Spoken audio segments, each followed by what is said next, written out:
મિત્રો, હવે તમે જોઈ શકો છો કે ફેબ્રુઆરી મહિનો છે ને એ ટ્રેડર માટે એકદમ ગોલ્ડન સાબિત થયો છે. એ એટલા માટે ગોલ્ડન સાબિત થયો છે કે તમે જુઓ કે આ મહિનામાં તમને ઘણા જ મોકા મળ્યા છે કમાણી કરવા માટેના, બરાબર છે. જેમ કે 1લી તારીખે જ્યારે બજેટ હતું ત્યારે પણ બેસ્ટ ચાન્સ હતો કમાણી કરવાનો.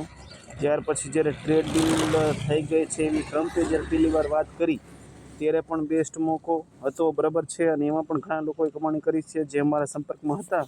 એ લોકોએ ઘણાય કમાણી કરી છે, એટલે કે બજેટના દિવસે પણ કમાણી કરીને ટ્રેડ ડીલની જ્યારે વાત થઈ ત્યારે પણ. હવે આ જે ટ્રેડ ડીલ છે એનું ફ્રેમવર્ક બહાર પાડવામાં આવ્યું છે, એટલે ટ્રેડ ડીલ કઈ કઈ શરતોને આધારે કરવામાં આવી છે એ બધી શરતો છે આજે બહાર પડશે, બરાબર છે, જાહેર કરવામાં આવશે.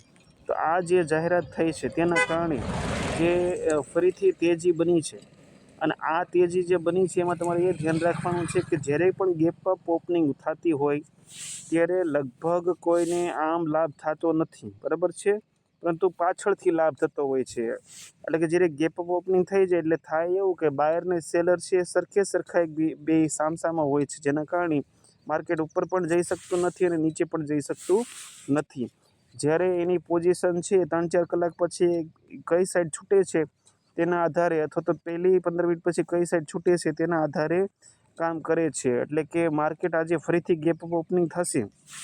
હવે આની અંદર જો ટ્રેડ કરવો હોય તો ટ્રેડ કરવાની એક જ શરત છે કે તમારે આમાં બંને સાઈડ ટ્રેડ લેવા પડશે. એટલે કે તમારે જોઈ શકો છો કે આપણું જે ક્લોઝિંગ 693નું હતું, પરંતુ આજે માર્કેટ છે એ 750, 800 કે 850ની આસપાસ ખુલી શકે છે. યાદ રાખજો, 700, 750, 800, 850 આ 4 રેન્જ છે એમાં ખુલી શકે છે. આ ખુલ્યાની સાથે તમારી સ્ટ્રાઇક પ્રાઇસ ચેક કરી લેવાની છે. જેમ કે જૂની સ્ટ્રાઇક પ્રાઇસ અહીં 90 છે, કોલ સાઇડની પુટ સાઇડની 114 છે, તો આ સ્ટ્રાઇક પ્રાઇસ આજે તમને જોવા નહીં મળે. આ સ્ટ્રાઇક પ્રાઇસ છે એમાં ફેરફાર જોવા મળશે.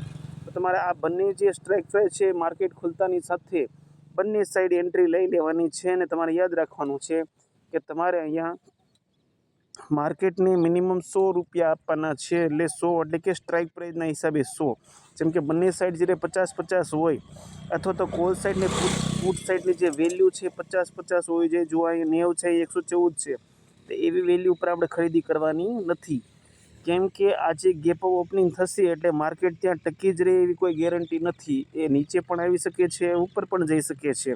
તો બંનેનો જો તમારે સરખો લાભ જોતો હોય તો બંને બાજુ 50-50 આવી જાય, એટલે કે 100 જ તમારે આપવાના છે. આ ખાસ યાદ રાખજો. 40-40 પણ આપી શકો તો, એટલે કે 80 આપી શકો, પણ 100 ઉપર આપવાના નથી.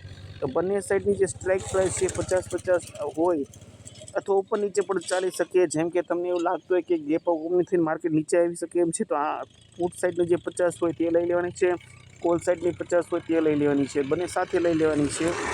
સાથે તમે લઈ લેશો એટલે કે બંને સાઈડ જે કાંઈ પણ ફેરફાર થશે તેનો તમને લાભ મળશે.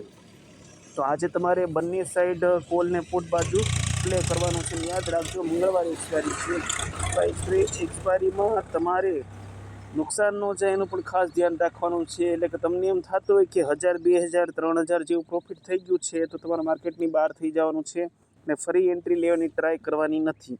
બીજું કે આજે 3:30 પછી પણ એન્ટ્રી કરવાની ટ્રાય કરવાની નથી, કેમ કે કાલે માર્કેટ સાઇડવેઝ થઈ શકે છે, એટલે કે એક પણ બાજુ મૂવ નહીં આવે તો તમારા પ્રીમિયમ છે ને ખવાઈ જશે. તો આ ખાસ તમે ધ્યાન રાખજો. આ સિવાય કોમોડિટી માર્કેટની જો વાત કરીએ તો કોમોડિટી માર્કેટમાં જે ક્રૂડ છે, નેચરલ ગેસ છે, સિલ્વર છે, ગોલ્ડ છે, આ બધા પણ આજે ઠંડા રહી શકે એમ છે, એટલે કે એમાં કોઈ મૂવમેન્ટની કોઈ અપેક્ષા છે નહીં. તો ખાસ આજે નિફ્ટી 50 ઉપર તમારે ધ્યાન આપવાનું છે. એ સિવાય તમે ગ્લોબલ બજારની વાત કરો તો ગ્લોબલમાં તો ખૂબ સારી એવી તેજી તમને જોવા મળે છે. તમે જોઈ શકો છો કે અહીંયા જાપાનના બજાર છે એ 2462 પોઈન્ટ ઉપર છે. ખરેખર તમે સમજો ને તો સમાચાર આપણા છે, ન્યૂઝ આપણા છે, તો આવી તેજી આપણામાં જોવા મળવી જોઈએ. એની જગ્યાએ તમે જુઓ કે 24 પોઈન્ટ ઉપર છે ખાલી. સવારે જ્યારે ખુલી તો 975 હતા, અંતે અત્યારે 24 થઈ ગયા છે, એટલે કે હજી પણ કમજોરી તો છે જ. તો આ વસ્તુને ધ્યાનમાં રાખીને તમારે આજે કામ કરવાનું છે. આભાર.